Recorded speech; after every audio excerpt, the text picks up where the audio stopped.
What I'm about to tell you happened 6 weeks ago, and I still wake up some mornings wondering if it was all a dream. My name is Margaret Sullivan. I'm 54 years old, and for 15 years I believed my daughter Emily hated me. 15 years of being treated like the villain in my own family, while my ex-husband played the role of the perfect father.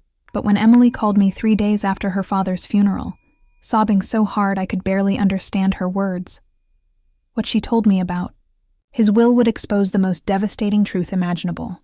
A truth so shocking that it didn't just change everything my daughter believed about our family. It revealed that the man she idolized had been orchestrating our destruction for over a decade. By the end of this story, you'll understand how one document can destroy 15 years of lies, and why sometimes the parent who seems like the hero is actually the one tearing the family apart from the inside. Let me start from the beginning, because what happened 15 years ago set the stage for everything that followed. It was March 2009. Emily was 8 years old, and I was filing for divorce from her father, Michael Sullivan. After 12 years of marriage, I'd finally found the courage to leave a man who had systematically destroyed my self-confidence, isolated me from my friends and family, and made me believe that everything wrong in our relationship was my fault. Michael was what people call a covert narcissist. To the outside world, he was charming, successful, and devoted to his family. He was a respected lawyer, coached Emily's soccer team, and always said the right things at school events and neighborhood gatherings. Everyone thought he was an amazing husband and father. But behind closed doors, Michael was controlling, manipulative, and emotionally abusive. He monitored my spending, criticized everything I did, and had a way of making me feel stupid and worthless without ever raising his voice. He was a master at psychological manipulation, and I was his primary victim for over a decade. The breaking point came when I realized he was starting to use the same tactics on Emily. I'd catch him undermining my parenting decisions, contradicting me in front of her, and making subtle comments that positioned him as the good parent and me as the difficult one. That's when I knew I had to leave. I couldn't let him damage Emily the way he damaged me. But here's what I didn't anticipate. Michael was brilliant at playing the victim, and he immediately launched a campaign to turn Emily against me. During our custody battle, Michael told Emily that I was the one who wanted the divorce, that I was the one breaking up our family, that I was being selfish and putting my own happiness above hers. He told her that he'd tried everything to save our marriage, but I wouldn't listen to reason. None of that was true, but Emily was 8 years old.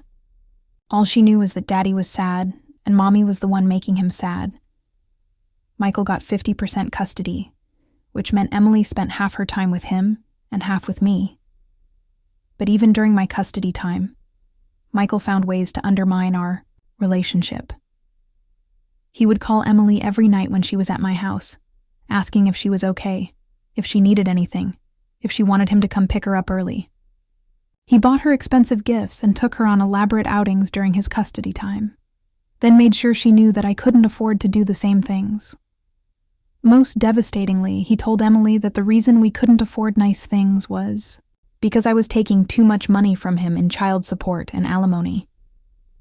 He made it sound like I was financially abusing him, when in reality, I was working 2 part-time jobs just to make ends meet, because the support payments were minimal. You know what it's like to watch your child slowly turn against you? To see them start to believe that you're the problem, that you're the one who destroyed their family, that you're the one standing between them and happiness? By the time Emily was 10, she was openly preferring her father. When she got hurt, she wanted Daddy. When she had good news, she called Daddy first. When she was upset about something, she blamed me, even if I had nothing to do with it. When Emily was 12, she asked if she could live with her father full-time. "Why, sweetheart?" I asked, even though I was dreading the answer. "Because Dad never yells at me," she said. "And he doesn't make me do chores, and he lets me stay up late, and he doesn't stress out about money all the time." What she didn't understand was that Michael never had to be the disciplinarian, because he knew I would handle all the hard parts of parenting. He never had to worry about bedtimes or homework or chores, because he was only responsible for being the fun parent. And he didn't stress about money because he was making 6 figures while I was struggling to pay rent. But try explaining that to a 12-year-old who thinks her father is perfect and her mother is the source of all problems. Agreed to let Emily live with Michael primarily because I was afraid that if I fought it, she'd resent me even more. I thought if I showed her that I was willing to put her happiness first, maybe she'd eventually see that I wasn't the villain Michael had painted me to be. That was my second biggest mistake, after marrying Michael in the first place. Once Emily was living with her father full-time, Michael really ramped up his campaign against me. He told Emily that I didn't fight for custody because I didn't really want her. He told her that I was relieved to have her off my hands so I could focus on my career. He told her that I was selfish and had always put my own needs above hers. Again, none of this was true. I was heartbroken about losing daily contact with my daughter, but I was trying to do what I thought was best for her emotional well-being. By the time Emily was in high school, our relationship was basically non-existent. She'd spend Christmas Day with me because it was court-ordered, but she'd spend the whole time texting her friends or talking about all the fun things she and her father had planned for the rest of the holiday break. She graduated high school in 2019, and I barely got to speak to her at the ceremony. When she went to college, she chose a school near her father's house and came home to visit him every weekend. I was lucky if I heard from her once a month. Michael paid for Emily's college tuition, which I was grateful for since I couldn't afford it. But he made sure Emily knew that he was the one making her education possible, and that I wasn't contributing anything to her future. What Emily didn't know was that I'd been sending Michael money every month to help with her expenses. Money I could barely afford, taken from my own small savings account, but Michael never told her about those payments. As far as Emily knew, he was handling everything alone while I contributed nothing. When Emily graduated college last year, she invited Michael to the ceremony, but didn't even tell me about it until after it was over. That's when I realized that I hadn't just lost my daughter. I'd lost her completely. For the past year, Emily and I have barely spoken. She's working at a marketing firm in Chicago, living in an apartment that Michael helped her get, driving a car that Michael bought for her. In her mind, her father is her hero and her provider, and I'm just the woman who gave birth to her and then checked out of her life. But 6 weeks ago, everything changed. Michael had a heart attack at his office on a Tuesday afternoon. He was 58 years old, seemingly healthy, and nobody saw it coming. Emily called me from the hospital to tell me what had happened, and for the first time in years, she sounded like she needed her mother. "Mom, I don't know what to do," she said, crying. "The doctors are saying it doesn't look good. Can you come to the hospital?" I drove to Chicago immediately, even though I wasn't sure if Emily really wanted me there, or if she was just scared and alone. When I got to the hospital, Emily was sitting in the waiting room looking lost and terrified. Michael died that night without regaining consciousness. Whatever our history, he was Emily's father, and she loved him. So I stayed with her through the funeral arrangements and the service. For a few days, it felt like we were a family again, united in grief and the practical necessities of dealing with death. But I also knew that once the immediate crisis was over, Emily would probably go back to seeing me as an unnecessary presence in her life. Michael was gone, but his influence over her wasn't. That's why I was surprised when Emily called me 3 days after the funeral. "Mom," she said, and I could tell she'd been crying. "I need to see you. Can you come to Dad's house? There's something we need to talk about." I drove to Michael's house, the house that used to be our family home before the divorce. Emily was sitting at the kitchen table with papers spread out in front of her, and she looked devastated. "What's wrong, sweetheart?" I asked. "Mom, I've been going through Dad's papers, trying to get his affairs in order, and I found some things that I don't understand." She gestured to the documents on the table. "This is Dad's will. It's not what I expected." "What do you mean?" Emily handed me a thick legal document. "Mom, according to this will, Dad has been lying to me about money for years." I started reading the will, and immediately I could see what had upset Emily.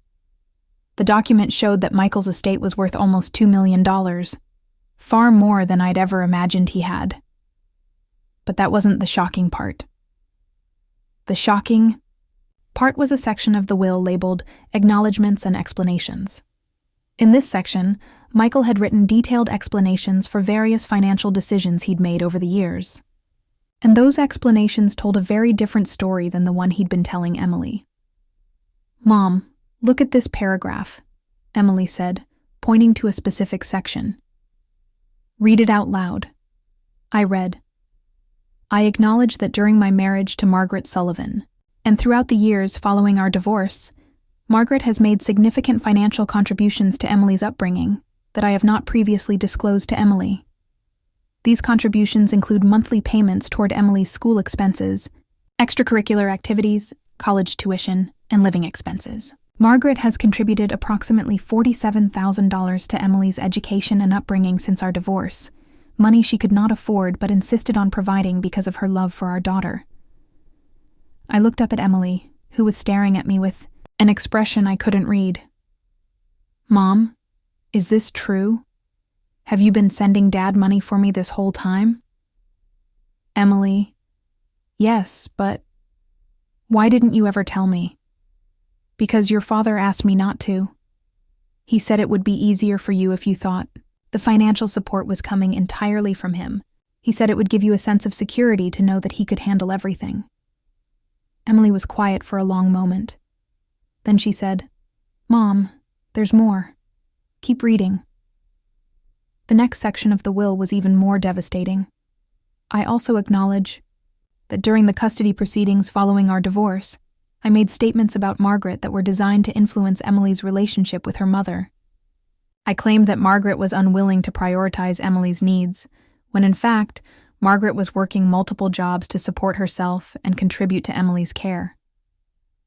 I claimed that Margaret was not interested in maintaining a close relationship with Emily, when in fact Margaret requested increased custody time on multiple occasions, and I refused to consider it.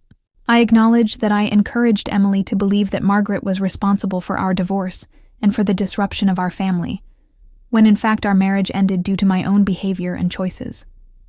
I manipulated Emily's perceptions of her mother because I wanted to ensure that Emily would prefer to live with me, and because I was angry at Margaret for leaving me. My hands were shaking as I read Michael's words. After 15 years of being painted as the villain, here was his written confession that he'd been lying about me all along. But Emily wasn't finished.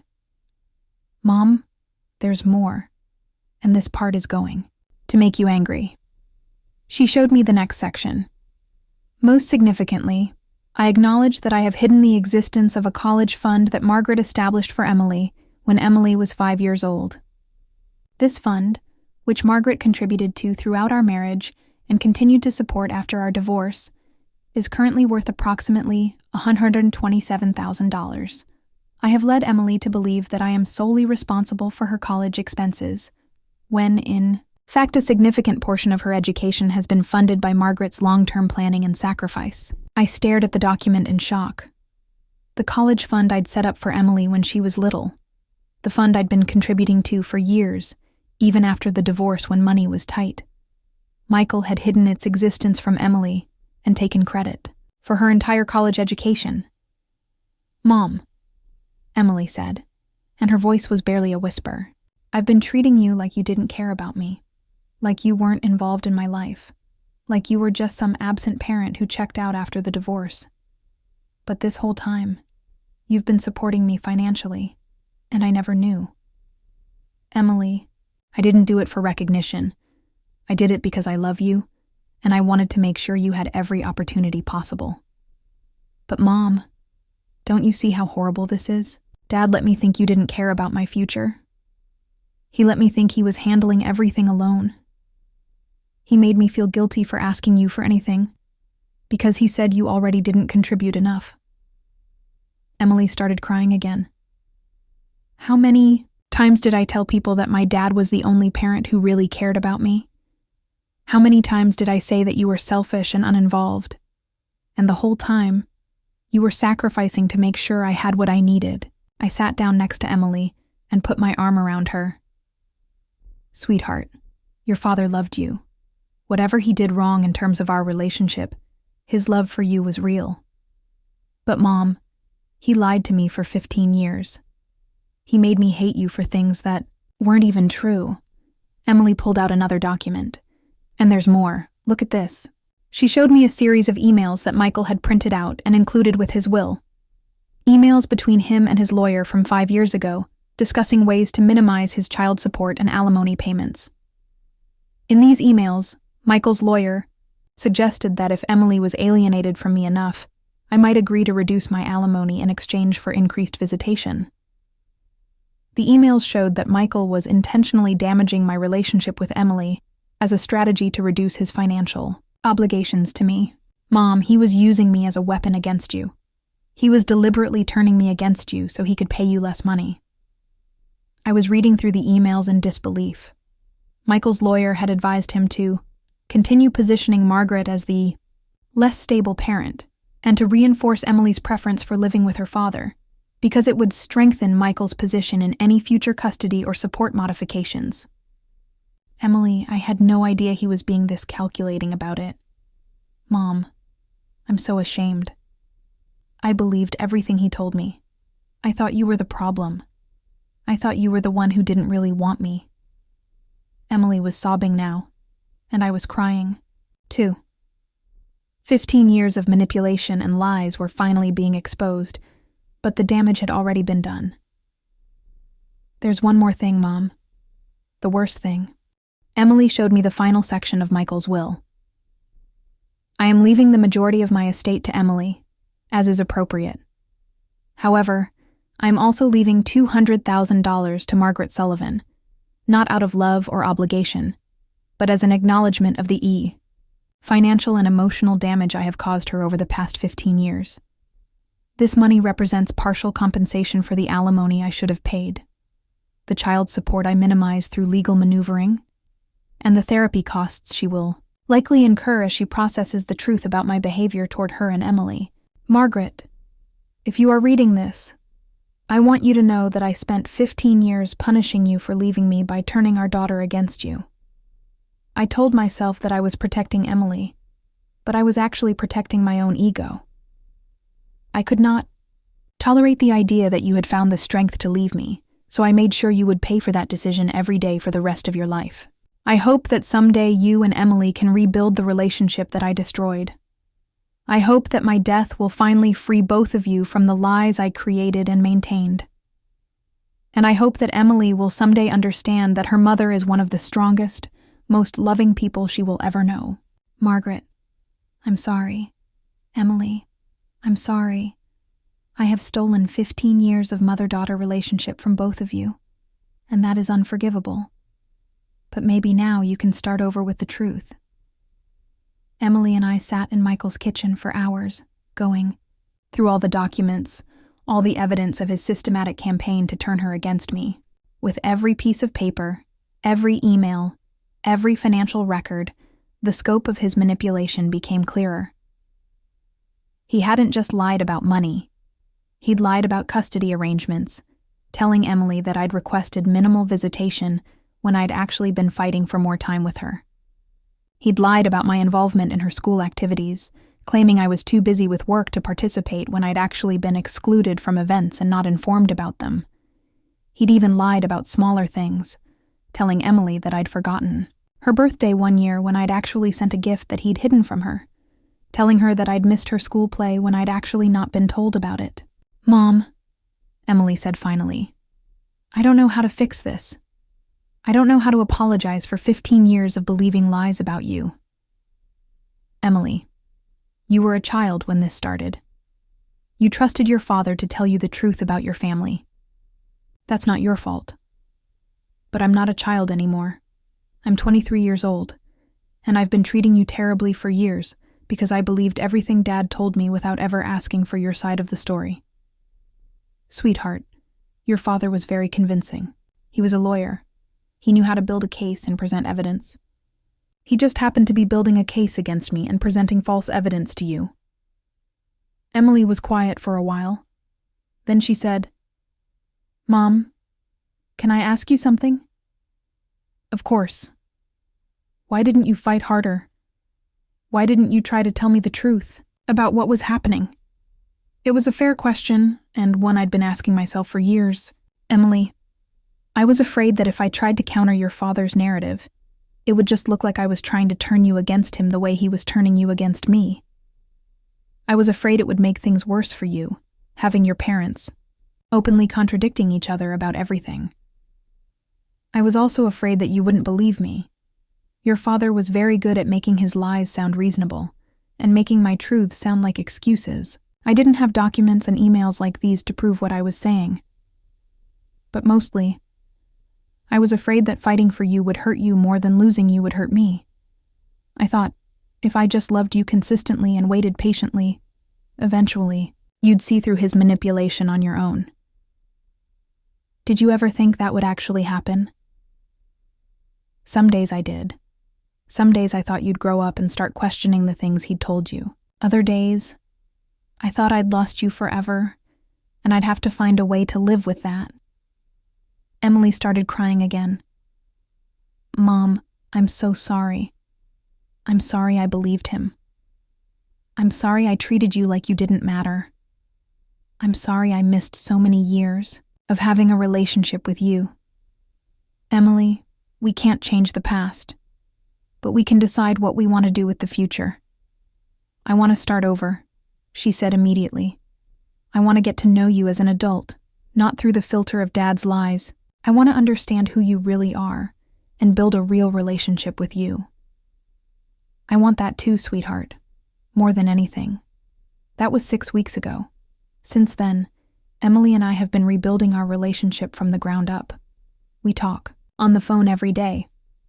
We've had several long weekends together where we've just talked for hours, sharing stories and memories, and trying to fill in the gaps of the years we lost.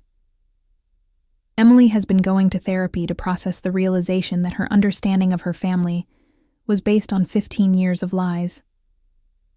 I've been going to therapy too, working through the complex emotions of finally being vindicated, but also grieving the relationship with my daughter that Michael stole from us. It's not easy. Some days Emily gets angry all over again about the lies she was told. Some days I get angry about the years I spent being painted as the villain. Some days we both just feel sad about the time we lost. But mostly, we're grateful.